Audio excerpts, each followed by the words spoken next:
when I first started learning the principles, I started noticing how often what I thought about created confusion or tension or worry or some kind of stress. And I started going, oh, if thinking about this causes stress, why would I keep thinking about it? And I wouldn't do anything other than come back to the present moment. And basically, I'm letting go of all of that thinking. And I started letting go of more and more and more. And now I think probably 90% of the thinking we do during a day is not helpful or necessary. Wow. So when we have less thinking, we're still here. We just become more present. And when we have less thinking and are more present, we feel closer to whatever is around us. So the trees, Natasha and I have every day I've been here 3 days now. We've gone for long walks. And we can be thinking, and then at some point, we fall out of our thinking and we're present, and we can't help but to see beauty everywhere. It's like, oh my gosh, it's just, well, we're dropping into the feeling that allows us to experience beauty. So we feel closer to each other as friends. We feel closer to the ocean. We walked by the ocean today, and the beautiful houses and the green and the people and the dogs. So in a sense, it's less thinking allows people to fall in love with life. Like when we fall in love with someone, we fall out of thinking and feel connection. And it's just nice to know we can fall in love with life the same way.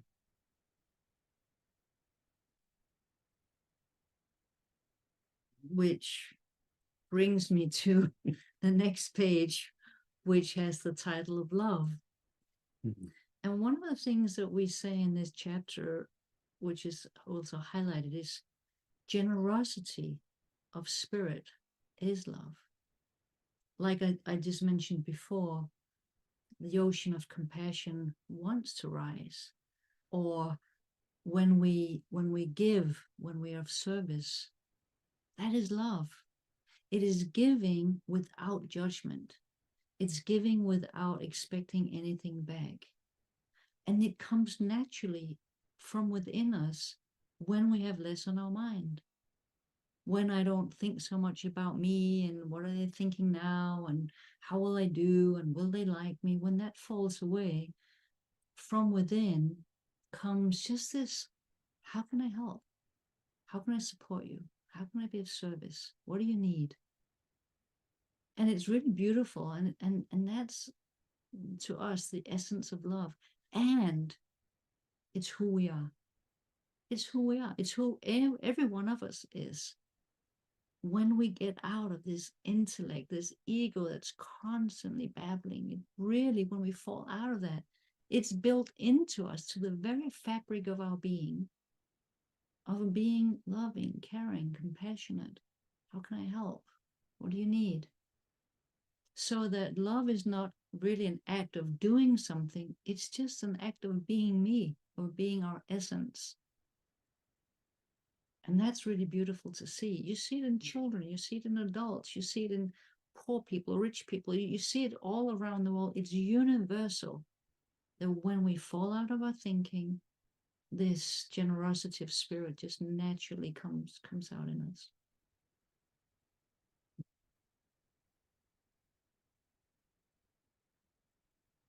Sure makes it simple if we only have one job. That if we see how thought is creating any tension we're experiencing. It's not coming from outside of us or other people or situations. If we see that, it'll bring us back to being present. So we have less thinking, we're present.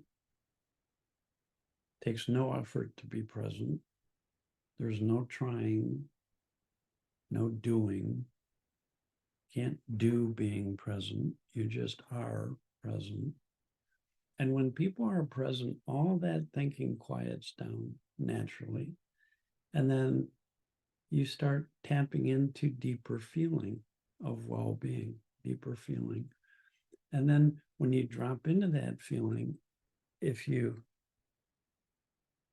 give away that feeling, in a sense, a smile, a kindness, a kind word, what a beautiful way to live your life, that you can live that way in any situation or circumstance. So, I mean, I was really fortunate to have Sid Banks as my mentor for 23 years, and he'd say, Dicken, keep it simple. Look within, find a quiet underneath all that thinking, find that quiet of presence. In that quiet, there's a nice feeling. You don't have to label it. You don't have to understand it. Just drop into that feeling and then let it guide you toward being kind, being generous, being giving, being caring. And it just makes life simple, and it's a beautiful way to live your life. And this inner guidance that comes from that is what we call wisdom. It's what allows us to know where to go, what to do, you know, what to say, maybe not say anything at all. It's built into us. So as soon as we drop out of all this thinking, the ocean of compassion, love, arises naturally, and with it comes a feeling, and that feeling guides us beautifully, perfectly. It's so simple. It's so beautiful. It's a beautiful way to live. It really affected my parenting, because I would get impatient or annoyed or bothered when my kids were doing things I didn't think they should be doing. And then I would just see, oh, that's coming from my thinking. And if I let go of that thinking and come back to the now, I'll feel better. And then without thinking about it, I'll just know how to be kind. I'll know what to do as a parent. And I'm going, oh my gosh, this simplifies parenting. I don't need 10,000 books telling me how to be a good parent. It's built into every one of us to be good at touching our well-being, feeling it, and giving it away. No matter what other people are doing or not doing, that's what we can be about in our life. That's pretty cool. It's very cool. Pretty cool. In the last little bit of page 97, it says, as you begin to live a life aligned with wisdom, you begin to see how wisdom underlies all of life. And you begin to get a glimpse of the unity of life. You become loving, understanding, and compassionate towards the full range of human experience. Wow, that's incredible. That really points us towards how we keep being students. Now, being a student of the principle doesn't mean that we don't get hit. We both do all the time, right? Or life comes and hits us in the face. So having a sense of this, living this life of understanding, doesn't prevent us from being hit, but continuing to be a student means that we know where to look. We know where to look when we are hit, when we're caught up, when it feels uncomfortable. Thank God it feels uncomfortable, because it's an invitation to go deeper.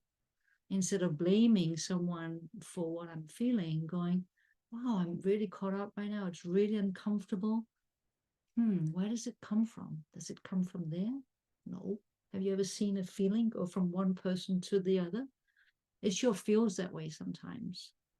But this understanding gives us the opportunity, or is an invitation for us to see, oh, what's creating this right now? It's something other than the other person or the weather or my boss. So when we start to live this life of more understanding and love, we still get hit, but we know where to look. And that's being an internal student. And that's us. Never stops. Yeah, I like that you don't get to be an expert in this any more than gravity works on all of us. But it's not like nobody ever stumbles or falls, or you're riding a bicycle and then you get wobbly. It's just continually getting more sensitive to the forces that are living us. The force that creates our experience, the force that allows us to be aware that thought creates our experience, the force that allows us to be aware of that we're connected to a deeper love and a deeper knowing, wisdom. And that we can always come back to that. It's as simple as 1, 2, 3. We all think, we all can be aware that we think. We all are connected to a deeper knowing, and we can be aware of that. And that's true of every person, no matter who they are, no matter what age. So Sid used to say, what could be more simple? I've been saying this to you for years and years and years. Whatever you're feeling is created from thought. If you see thought, it'll bring you to the now, pure consciousness. You'll be aware without all that thinking. And when you're aware with all that thinking, there's a feeling and a knowing that rise up in you that are always there, no matter who you are. So it's as simple as 1, 2, 3. It's all thought, it's all consciousness, it's all divine mind, universal mind. See thought, drop into pure consciousness. Feel that feeling rising up in you of well-being. As our thinking quiets down, our feelings rise up, and then give it away. And he'd say, how simple can that be? And there's no situation where people can't wake up, touch a deeper space inside, and be guided by wisdom to deal with whatever situation is happening. So that even when I was in a war zone one time, thinking I was going to die, I woke up out of my fearful thinking. I became more present. And then I had all the common sense I needed to stay alive for 2 weeks while I was in this war zone. So even in that situation, it's really simple. It's all thought. Look within. There's a feeling and a knowing. Trust it. Let it guide you.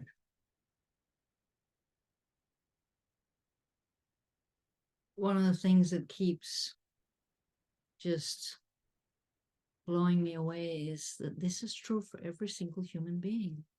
We're not talking to an elite, we're not talking to specific people. You don't have to be interested in spirituality. If you're a human being, this is how we work. It's like we're speaking about something that's universal.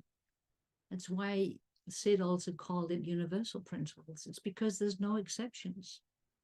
So it's really beautiful to be able to share with people something that on a deep level they already know. And all we have to do is kind of go tap, tap, tap.